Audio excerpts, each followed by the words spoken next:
अभी जैसे आपने जिक्र भी किया कि आपके ही मतलब सहयोगी में से मतलब जो इंडिया गठबंधन के पार्टी हैं बिशनपुर के जो विधायक है वो भी आपके ऑपोजिट में खड़े हो गए हैं, तो इसे किस रूप में देखते हैं? देखिए, मैं आज भी कहता हूं कि वो 3 टर्म के विधायक हैं।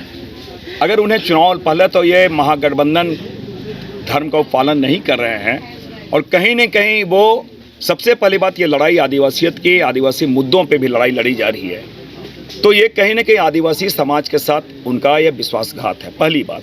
दूसरी बात, हेमंत सोरेन, शिबू सोरेन के साथ विश्वासघात है। तीसरी बात, जेएमएम के साथ विश्वासघात है।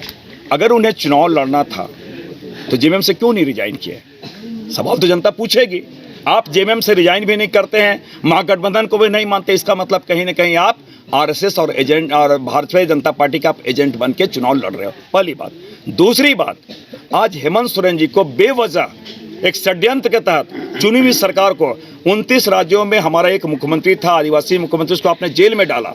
तो आज संघर्ष करने की बात है। हेमंत सोरेन हमारे जेएमएम के हमारे जो मुख्यमंत्री हैं वो झुके नहीं, वो आदिवासी के चरित्र होता है, झुकता नहीं है, वो जेल जाना पसंद किया।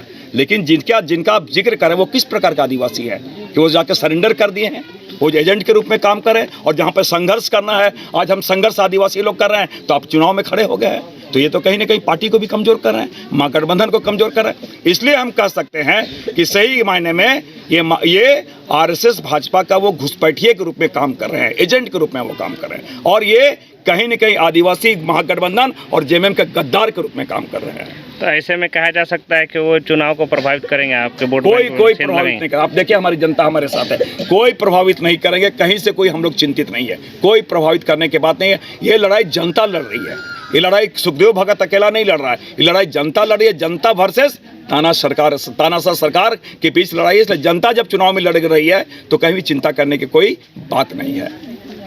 एलीट इंस्टीट्यूट, अगर आपके अंदर चाह है तो एलीट आपकी राह है। आईआईटी हो या मेडिकल, आप चाहते हैं अपने आप को उत्कृष्ट दिखाना, आप चाहते हैं खुद को एक आईआईटीएन के रूप में दिखना या मेडिकल के क्षेत्र में आगे बढ़ना, तो एलीट आपके लिए बहुत बड़ी ताकत के साथ आपके सामने है। आइए, खुलिए, बढ़िए, पहुंचिए। Elite institute. कमाल करते हो जी, बच्चे घूमने की इतनी जिद कर रहे हैं और तुम हो कि तुम्हें फुर्सत ही नहीं मिल रही। अब इतनी गर्मी में जाए तो जाए कहाँ?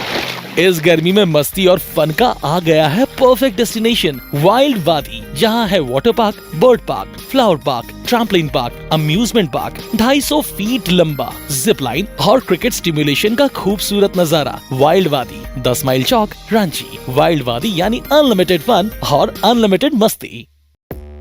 5 राज्य, 61 शहर, 150 प्रोजेक्ट और एक वास्तु विहार। नई सोच, नया घर। बनाए रखिए अपना प्यार, सेवा में है वास्तु विहार।